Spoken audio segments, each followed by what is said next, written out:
Subscribe पे click करें, bell को रिंग करें ताकि हमारी न्यू वीडियोस आप तक सबसे पहले पहुंच सकें।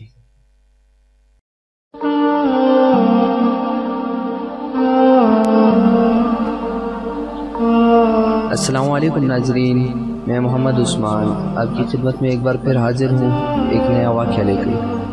आप सब दोस्तों को रमज़ान अल मुबारक बहुत बहुत मुबारक हो।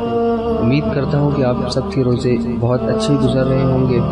तो वाक़ये की तरफ आता हूँ। वाक़या शुरू करने से पहले एक दरख्वास्त है आपसे, आपने जिन दोस्तों ने हमारा चैनल सब्सक्राइब नहीं किया हुआ वो सब्सक्राइब करें और वीडियोस को शेयर किया करें। सब्सक्राइब करने से ये होगा कि आपको हमारी आने वाली वीडियोस की नोटिफिकेशन मिल जाया करेगी। वाक़या सब्र अय्यूब अलैहिस्सलाम। अल्लाह की बरगज़ीदा रसूल और खलील इब्राहीम अलैहिस्सलाम के नस्ल में एक पैगम्बर बड़े साबिर और शाकिर हो गुजरे हैं जिनका सब्र ज़रबुल मिसल है। इनका नाम अय्यूब अलैहिस्सलाम था।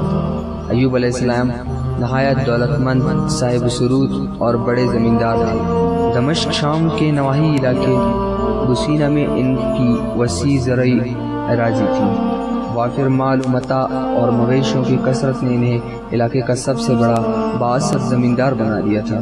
बड़े मालदार होने के साथ साथ वो बहुत सखी और दरिया दिल भी थे। गरीबों, मस्कीनों और बेवाओं पर खूब दिल खोल कर खर्च करते। कोई सवाली इनके दरवाजे से खाली हाथ नहीं लौटता था। अय्यूब अलैहिस्सलाम बहुत शाकिर भी थे। वो इन नेमतों पर हमेशा अल्लाह ताला का शुक्र अदा करते थे। अल्लाह ताला की सुन्नत है कि वो अपने बरगज़ीदा बंदों को इम्तिहान में डालता और इनके ईमान को आजमाता है। अल्लाह ताला ने अय्यूब अलैहिस्सलाम को भी आजमाइश में डाला। इनकी औलाद जिन मकानों में रहती थी वो गिर पड़े और तमाम औलाद मकानों के मलबे तले आकर दब गई। लुटेरों के एक बड़े गरवा ने इन पर धावा किया। वो इनके तमाम मवेशी हाँक कर ले गए। ज़रई अराज़ी को आग ने खाकस्तर कर डाला। खुद अय्यूब अलैहिस्सलाम को कूड़ की बीमारी लाहक हो गई। घोड़े ख़राब हो गए और सूरत हाल सख्त परेशान कुन हो गई। ऐसी हालत में भला कौन साथ रहता है। तमाम दोस्त अहबाब छोड़ छाड़ कर चलते गए। सिवाय एक बीवी अलिया के और कोई ढारस बंधाने को बाकी ना रहा। एक पुराने दोस्त अलबत्ता कभी कभार देखने आ जाते।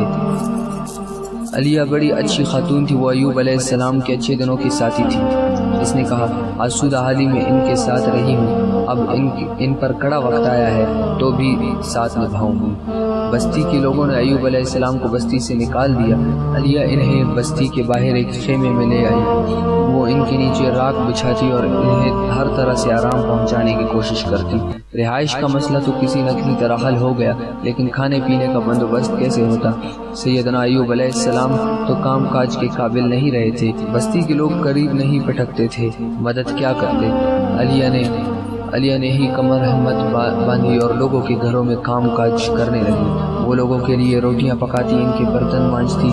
दिन ढले जो रूखी सूखी मिलती वो लाकर सैयदना अय्यूब अलैहिस्सलाम को पेश कर देती। गर्ज आजमाइश के 18 बरस इसने सैयदना अय्यूब अलैहिस्सलाम की बड़ी खिदमत की और कभी हर्फ शिकायत ज़बान पर ना लाई। खुद सैयदना अय्यूब अलैहिस्सलाम का सब्र शुक्र भी दीदनी था। ज़ुबान मुबारक हमेशा ज़िक्र इलाही से तर रहती थी। 18 बरस कहने को तो 18 बरस है, लेकिन जब झेलने पड़े तो ये बहुत लंबी मुद्दत बन जाती है। आदमी बीमार हो, बिस्तर पर पड़ा हो तो चंद घड़ियां भी काटने नहीं कटती। एक मरतबा अलिया कह बैठी, मेरे सरताज रब ताला से दुआ क्यों नहीं करते कि वो तकलीफ़ें दूर कर दे।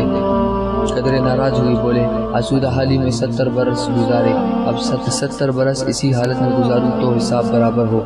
अलिया ये जवाब पाकर बेहद परेशान हुई, ताहम चुप रही। एक रोज़ वही दोनों दोस्त जो कभी कभार भूले से आया करते थे मिलने को आए। बातों बातों में एक ने दूसरे से कहा कि मालूम होता है अय्यूब ने कोई बड़ा गुनाह किया है जो इतनी कड़ी सज़ा पा रहा है। सैयदना अय्यूब अलैहिस्सलाम ने 18 बरस नहायत सब्र और शुक्र से गुजारे थे। हर तरह की जड़ी कटी हुई थी। ये बात ऐसी सख्त थी कि बर्दाश्त नहीं कर पाए, बेकरार हो गए। रब ताला को पुकारा।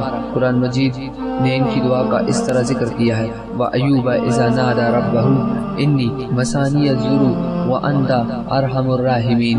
और अय्यूब अलैहिस्सलाम की इस हालत को याद करो जबकि उन्होंने अपने परवरदिगार को पुकारा कि मुझे ये बीमारी लग गई है और आप सब रहम करने वालों से बढ़कर रहम करने वाले हैं। अल्लाह ताला ने इनकी दुआ कबूल फरमाई। फस्तजबना लहू फकशफना मा बिही मिन जुर्रिन व आतैनाहु अहलहु व मिस्लहुम मअहुम رحمۃ من عندنا وذکر للعابدین۔ ہم نے ان کی سن لی اور جو دکھ انہیں تھا اسے دور کر دیا اور انہیں اہل و عیال عطا فرمائے اور ان کے ساتھ ویسے ہی اور بھی اپنے خاص مہربانی کے ساتھ، تاکہ سچے بندوں کے لیے باعث نصیحت ہو۔ ہوا یوں کہ ایوب علیہ السلام جب حاجت کو جایا کرتے تو اہلیہ کام کاج سے واپس آ کر انہیں ساتھ لے کر ان کے ٹھکانے پر آ جاتی۔ اب کہ ایوب علیہ السلام حاجت کے لیے گئے تو اہلیہ کے آنے میں ذرا دیر ہو گئی۔ ادھر اللہ تعالیٰ نے ایوب علیہ السلام پر وحی نازل کر دی کہ زمین پر پاؤں مارو۔ انہوں نے پاؤں مارا تو ٹھنڈے میٹھے پانی کا چشمہ جاری ہو گیا۔ اللہ تعالیٰ نے فرمایا یہ پانی پیو اور نہاؤ۔ انہوں نے پیا اور نہائے تو بھلے چنگے ہو گئے۔ اس طرح ایوب علیہ السلام پہلے سے زیادہ خوبصورت ہو گئے، بدن دمکنے لگا، فرشتوں کے ذریعے پوشاک پہنائی گئی، سونے کی چڑیوں کی بارش ہوئی، پھر وہ ایک طرف ہو کر بیٹھ گئے۔